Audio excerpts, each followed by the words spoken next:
Bom dia! Continuamos hoje então o capítulo Escolhendo a Dependência de Deus do meu livro Da Honra ao Perdão Divino. Assim que chegamos em Florianópolis, em determinada ocasião, estávamos em uma ministração restrita a poucos casais, para a restauração de casamentos. Éramos 4 casais ouvintes e 3 trabalhavam conosco. Logo na segunda semana, Satanás pegou pesado e nós brigamos muito até chegarmos ao local. Pois o filho das trevas sabia que era a última cartada para um espírito maligno ficar ali, em nosso meio. Se entrássemos lá, já era para ele. Entramos. O vídeo do testemunho iniciou e eu comecei a me sentir mal. O Miguel percebeu e apertou minha mão, beliscando-me, para eu ficar quieta. Não funcionou. De repente, dirigi-me a um dos casais que ministrava e pedi um copo de água. Foi-me trazido, porém não consegui beber, falando: "Não vou assistir mais." A ministrante replicou: "Você precisa assistir." E continuei: não dá, e comecei a gritar. Em segundos eu estava no chão, urrando igual a um animal, repetindo: "Eu vou matar ele, eu vou matar." Não era para ele ter chegado até aqui. Ele vai morrer. Conversa coloquial. Estavam em 3 casais intercedendo, declarando palavras comumente usadas para expulsar o espírito de morte que havia se apoderado de mim pela falta de perdão. Aquilo durou quase 1 hora, até que eu retornasse ao controle, após declarar perdão ao meu marido. Durante o processo, os demais ficaram intercedendo o tempo todo, e meu esposo também. No início ele deve ter ficado com vergonha, mas depois disse que o que mais queria era me ver liberta e melhorando psiquicamente. Bem mais tarde, através de conversa com o psiquiatra, confirmou-se que deveria ter passado pela minha cabeça o homicídio contra meu esposo. As palavras do psiquiatra para o Miguel, abre aspas: "Olha, cara, você tem sorte de que sua esposa, bipolar, ao saber do adultério, sem tratamento por 8 anos, era cristã. Durante aqueles anos, quando estava para entrar em crise, ela se apegava em Jesus e buscava ajuda na igreja. Assim, permanecia dentro dos limites. Porém, com a decepção da traição, quando soube, caso não tivesse buscado a ajuda da líder e amigas cristãs, teria te matado." Conversa coloquial. Então, conforme vivenciei por anos, sucedeu-se comigo. Pela falta de perdão, mesmo que momentânea, um espírito de morte tomou conta de mim. E quando foi confrontado pelo testemunho de perdão do vídeo e pela intercessão daquelas pessoas, manifestando-se, falando através de mim do que lhe era peculiar: morte. Como Deus cuidou de mim naquela circunstância, para que não fosse num local público, e foi onde ele deveria ser, na presença de pessoas sérias, experientes e comprometidas com a verdade. Mas eu precisava ser mexida em meu orgulho em algum momento, e creio que Deus, no momento em que meu esposo cedeu à tentação, viu a oportunidade de tocar em todas as áreas das nossas vidas, de uma forma que pudéssemos suportar.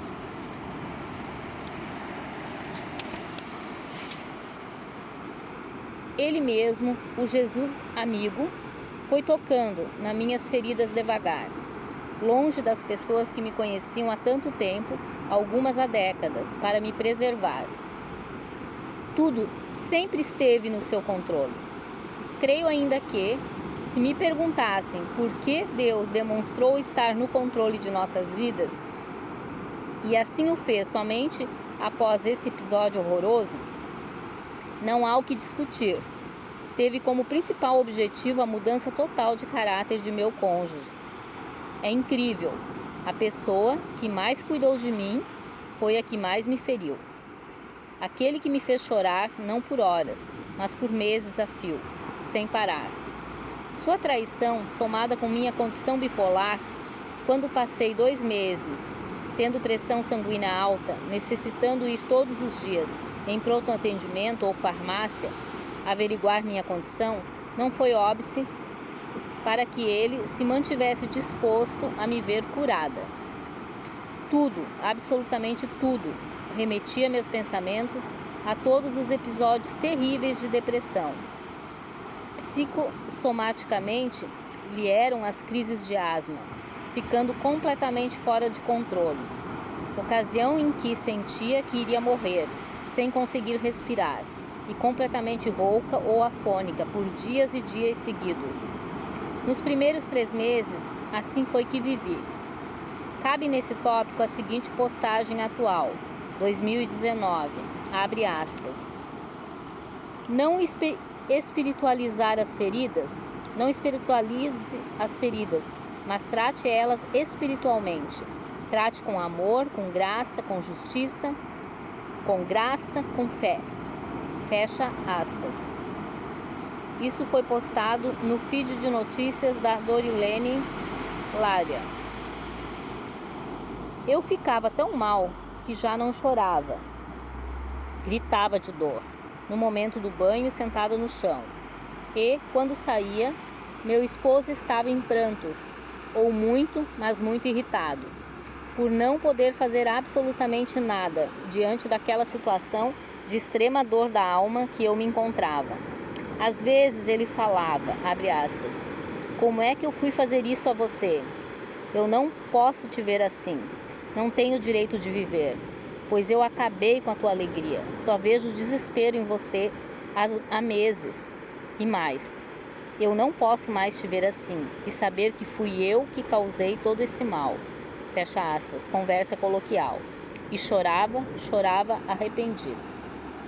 Hoje, considero que aquilo que ocorreu comigo foi semelhante ao procedimento de Davi, personagem bíblico descrito no 2º livro de Samuel, capítulo 14, abre aspas. O perdão de Davi foi meio perdão. Aquele perdão que perdoa, mas não esquece a dor da ofensa recebida. Entre parênteses, 2 Samuel 14:32. Esse tipo de perdão apenas gerou mais revolta em Absalão. 2 Samuel 17, 1 e 2. Devemos nos espelhar no perdão de Deus, que perdoa e esquece completamente o passado. De fato, dando-nos uma nova e completa chance de viver livres de culpa. Se alguma acusação ouvirmos, depois do perdão de Deus, não vem do Senhor, mas do diabo. Entre parênteses, nosso principal e mais resistente acusador e adversário. Palavras que expressam o próprio nome de Satanás. Fecha parênteses. Foi essa pessoa, aquela que me maltratou tanto, que mais me surpreendeu ao fim com o tratamento de Deus em sua vida. Por isso creio no que diz em Eclesiastes 7:8, primeira parte, abre aspas, melhor é o fim das coisas do que o princípio delas. Fecha aspas. Uma vez que, por longos anos, pedi a Deus que tratasse com o orgulho de meu marido. Quanto à mentira, entre parênteses, que eu imaginava ainda estar presente no caráter dele, e a falta de submissão às autoridades espirituais em sua vida. Eu chorava, clamava por isso em meus devocionais. Todavia, não se apresentava mudança nas atitudes do meu esposo. Ainda, analogicamente a Davi, houve com o meu esposo o que está descrito no seguinte comentário, abre aspas. Embora as escrituras declarem com destaque que Davi era um homem segundo o coração de Deus, o favor divino deu lugar ao castigo e as bênçãos de Deus à maldição, depois dele pecar, conforme Moisés advertia a Israel, Deuteronômio 28. Os capítulos 12 a 21 de 2 Samuel descrevem o efeito em cadeia da transgressão de Davi sobre sua família e sua nação. Fecha aspas. Comentário da introdução de 2 Samuel, Bíblia de Estudo Pentecostal, Almeida, revisada e corrigida. Em contrapartida, a palavra também declara que o amor de Deus cobre a multidão de pecados. E ao contrário da citação supra, em determinadas ocasiões, as maldições são convertidas em bênçãos. 2 Samuel 16:12. O que aconteceu? O Espírito Santo fez com que ele confessasse o pecado um mês depois de eu já estar na capital. Houvesse o rompimento com tudo na cidade em que morávamos. Desligou-se do serviço público municipal de Lages, abrindo mão de seu cargo. Creio que por perceber o quanto Deus o havia abençoado naquela função, no entanto, ele transformara a bênção em maldição. Ninguém entendeu como ele abriu mão de função pública, pois o mais provável seria que apenas se licenciasse, sem remuneração por 2 anos, conforme a legislação brasileira permite. Chegando aqui, submeteu-se às autoridades espirituais da igreja local, humilhou-se e pediu a bênção dos pastores locais. Decidiu não pedir ajuda política às pessoas influentes que conheceu no setor público municipal de Lages. Mas o mais surpreendente, começou a ter um devocional, a ler a Bíblia todos os dias, orar comigo e por mim todas as manhãs, antes de fazer qualquer coisa, e cuidando de minha saúde todos os dias, não me deixando ficar sozinha nunca. Optou por trabalhar na iniciativa privada, orando com seus líderes e supervisores pela melhor porta de emprego. Como Deus faz? Ele não fica feliz que seus filhinhos amados sofram com decepções, porém permite que certas coisas ocorram, pelo livre-arbítrio que ele mesmo conferiu, no intuito de que seus amados escolham sua forma de viver. Em nosso caso, autorizou, como consta no livro de Jó do Antigo Testamento, que Satanás, entre parênteses, o pai da mentira, usasse a legalidade que meu esposo abriu através dos seguintes pecados: mentira, orgulho, espírito crítico, autossuficiência, insubmissão às autoridades e a impureza, permitindo a tentação, quando me feriu em minha dignidade, analogicamente ferindo a igreja, figura da esposa, pois na Bíblia Jesus é o esposo. Nosso Deus fez mais. Ouviu meu clamor e, com uma única atitude, sua permissão de toque de Satanás em minha vida, mexeu no meu orgulho, incredulidade, insubmissão à autoridade de meu esposo, justiça própria e algumas feridas da alma, rejeição, medo, frustração, humilhação e comparação, entre outras. Deu-me um marido novo, com outro caráter, sendo forjado no fogo, cada dia mais parecido com nosso Senhor Jesus. Seguindo adiante, nos dias de outubro que se seguiram, eu fora tentada muito em minhas emoções, enquanto nos preparávamos para fazer o encontro com Deus, na igreja local.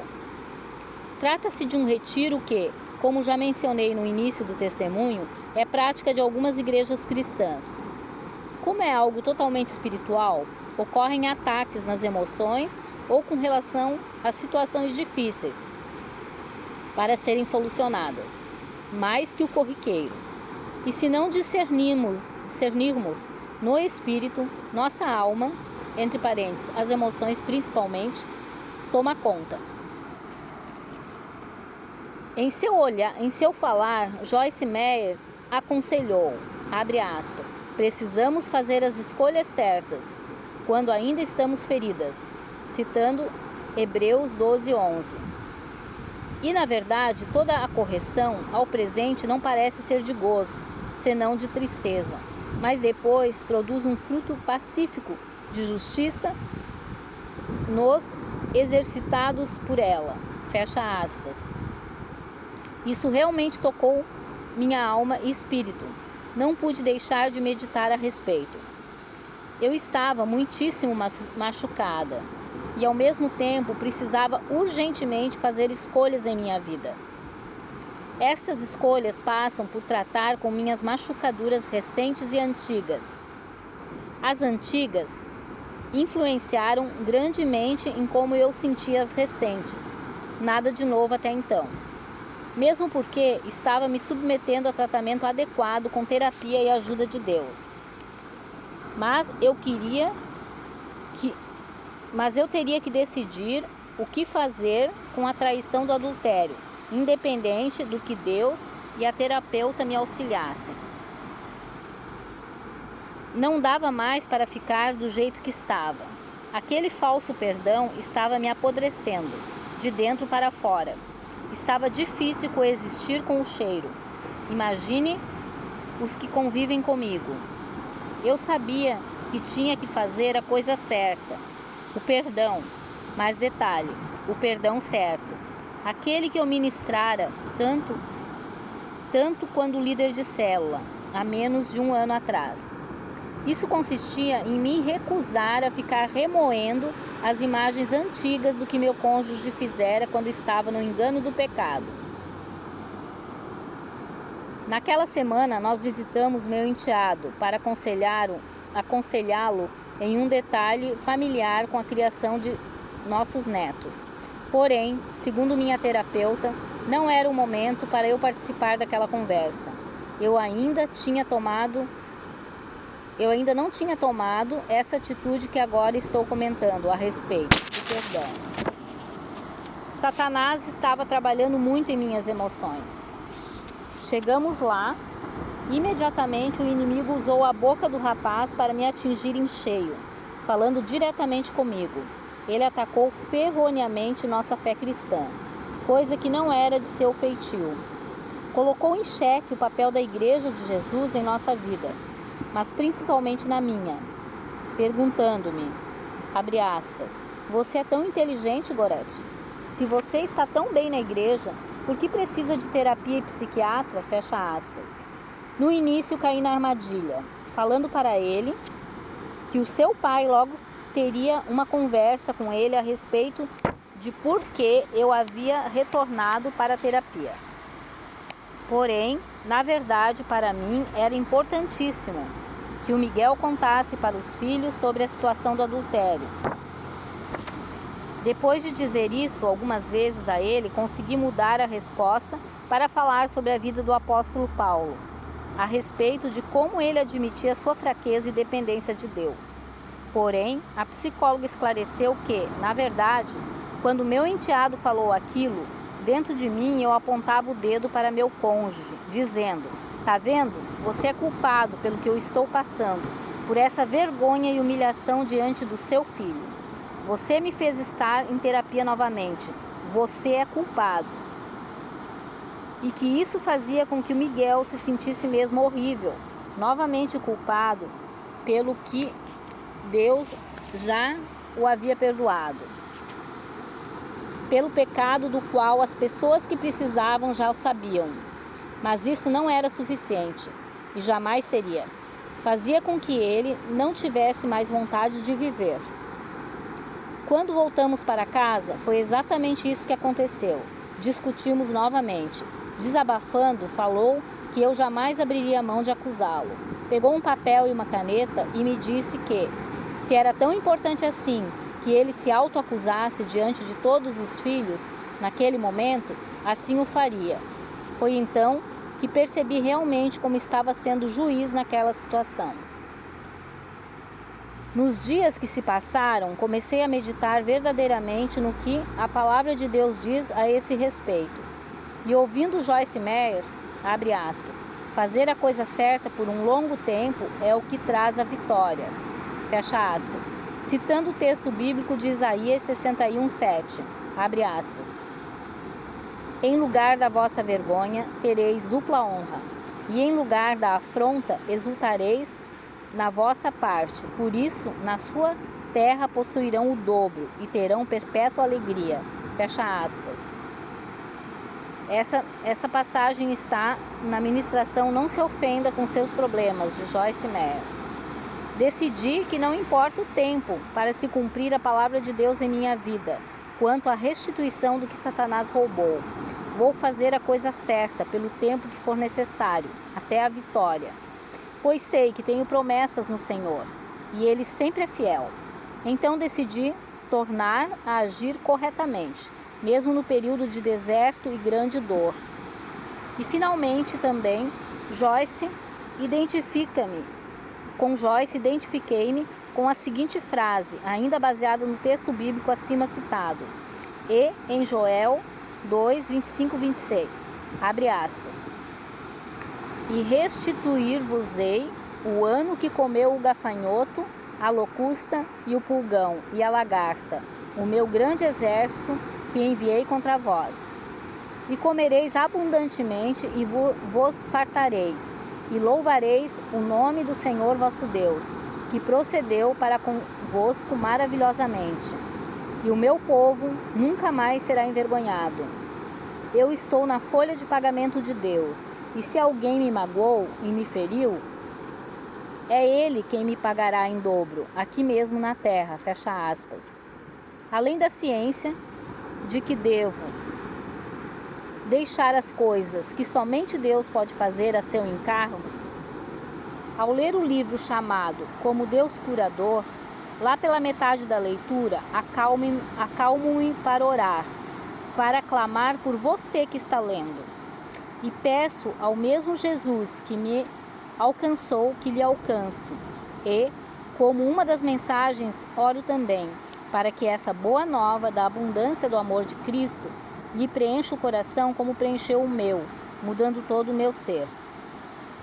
Ainda sobre depender totalmente de Deus, acrescento o comentário de Jonatas de Souza a respeito de seus pais, os pastores Samuel e Lígia de Souza.